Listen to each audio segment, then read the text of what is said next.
Hello student, पिछली बार भी हमने मॉक लिया था, उससे पिछले बार भी हमने मॉक लिया। मॉक लेना it is not a big matter.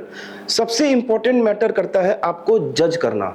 10 minute में आपको जज करना, आपको इवेल्युएट करना, आपके ड्रॉबैक को देखना, आपके मेरिट को देखना, और इन सब चीज़ को जज करके कितना एक्सपेक्टेड मार्क्स आपको आ सकता है, कहाँ तक आपका मार्क्स जा सकता है, ये बहुत इंपॉर्टेंट करता है। आप पिछली बार के मॉक इंटरव्यू में अगर आप देखेंगे, जितने मार्क्स मैंने बच्चों को अलॉट किया, 95% एक्यूरेसी के साथ उतने ही मार्क्स बच्चों के आए। ऐसे बहुत सारे लोग जो एसडीएम बने, डीवाईएसपी बने और भी बहुत सारे अधिकारी बने, जिनको मैंने बोला 92 तो 92 ही हुआ, बिकॉज हम लोग सिर्फ मॉक नहीं लेते हैं, उन बच्चों का इवैल्यूएशन करते हैं। इवैल्यूएशन करते हैं बहुत सारे बेसिस के दम पे। बच्चों को 10 मिनट में एक बहुत ही बारीकी से उनको वॉच करते हैं, बोलने के तरीके से। आपने आंसर नहीं जवाब दिया, ऐसा बिल्कुल भी नहीं है कि आपका आंसर गलत हुआ इसका मतलब ये कि आपको मॉक में मार्क्स कम मिलेंगे। प्रीलिम्स और मेन से आपके नॉलेज को चेक किया जा चुका है। हम लोग नॉलेज चेक नहीं करते हैं। नॉलेज है वो आपके आंसर देने के तरीके से, जो आप आंसर को अप्रोच करते हो, वो पता चल जाता है कि आपके पास नॉलेज है या नहीं है, आपके मेंस में कितने मार्क्स आपके आने वाले हैं। ये सब कुछ जज होता है विद इन 10 to 15 मिनट्स, और उसके बाद हम लोग मार्क्स देते हैं।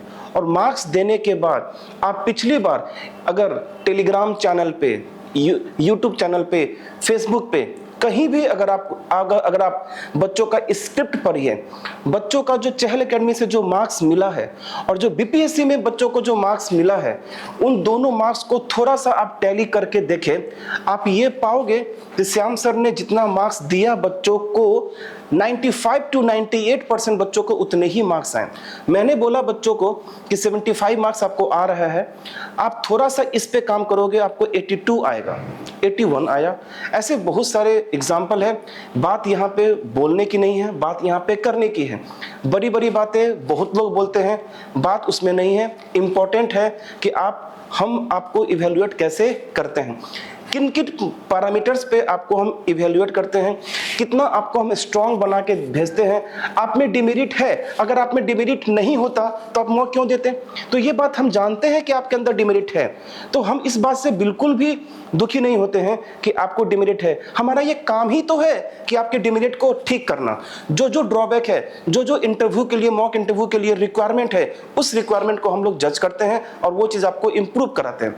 बस यही वजह है कि जिस तरीके से हम लोग जजमेंट करते हैं, और वो जजमेंट इतना एग्जैक्ट होता है जिसकी वजह से बच्चों के मार्क्स एग्जैक्टली वैसे ही आते हैं। सो वेलकम है फिर से इस बार 69th बीपीएससी में।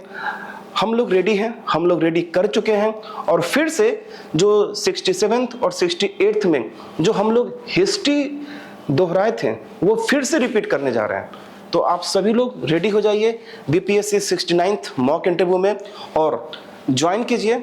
और अगर जो मार्क्स मैं आपको इवेल्युएट करके दूंगा, मैं श्योरिटी के साथ कहता हूं, वो मार्क्स ही बीपीएससी में उसके अराउंड आपको आएगा। जिस एरिया पे हम लोग आपको इम्प्रूव करने के लिए बोलेंगे, अगर उन पॉइंट्स पे आप इम्प्रूव करते हो तो आपके मार्क्स कितने आएंगे ये भी मैं बता दूंगा। Okay, thank you. तो मिलते हैं मॉक इंटरव्यू के साथ। Thank you.